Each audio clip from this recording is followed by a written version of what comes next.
नमस्कार दोस्तों, हमारे मुख्य न्यायाधीश chief justice of India justice Gavai पर जूता फेंकने की घटना ने पूरे देश को झकझोर के रख दिया है।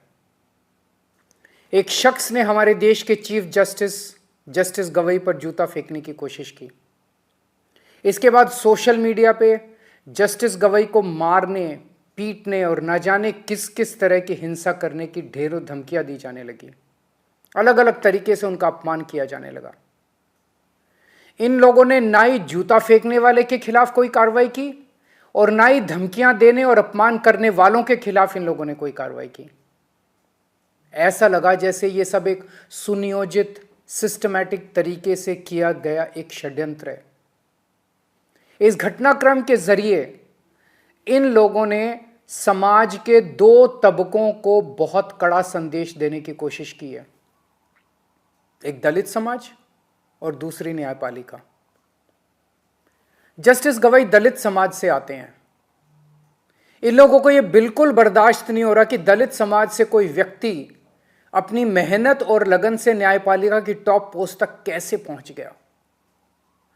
क्या ये इनकी हरकतें दलित समाज को डराने और अपमानित करने की कोशिशें नहीं है?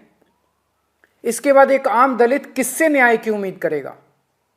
क्या इससे दलितों पर अत्याचार करने वालों और उनसे नफरत करने वालों के हौसले बुलंद नहीं होंगे? इस पूरे घटनाक्रम से देश की न्यायपालिका को क्या संदेश गया है कि अगर देश के मुख्य न्यायाधीश पे हमला करने वालों पर कोई एक्शन नहीं हुआ तो दूसरे जजों को कौन बचाएगा? फिर इस घटना के बाद कोई भी जज न्याय के हक में और इन लोगों के खिलाफ ऑर्डर करने से घबराएगा। उसे लगेगा इसी तरह उस पर भी हमला हो सकता है और हमलावर का कुछ नहीं होगा। उसे लगेगा उसके और उसके परिवार को सोशल मीडिया पे धमकियों और अपमान का सामना करना पड़ सकता है और जज को बचाने वाला कोई नहीं होगा। क्या यह पूरे देश की न्यायपालिका को डराने और उनको काबू करने का एक षड्यंत्र तो नहीं है?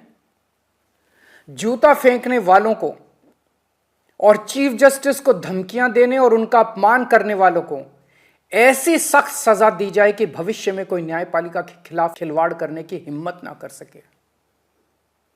चुनाव आयोग, मीडिया और विपक्ष के बाद अब ये न्यायपालिका की आवाज को दबा के पूरे लोकतंत्र को खत्म करना चाहते हैं।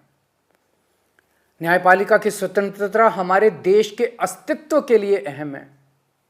न्यायपालिका का यह अपमान देश के संविधान का अपमान है, बाबा साहेब का अपमान है। यदि आप सच्चे देशभक्त हैं तो आप चुप नहीं रह सकते। बोलिए, उठिए और न्याय की रक्षा के लिए आवाज उठाइए। मेरी तरह आपका भी खून जरूर खोल रहा होगा।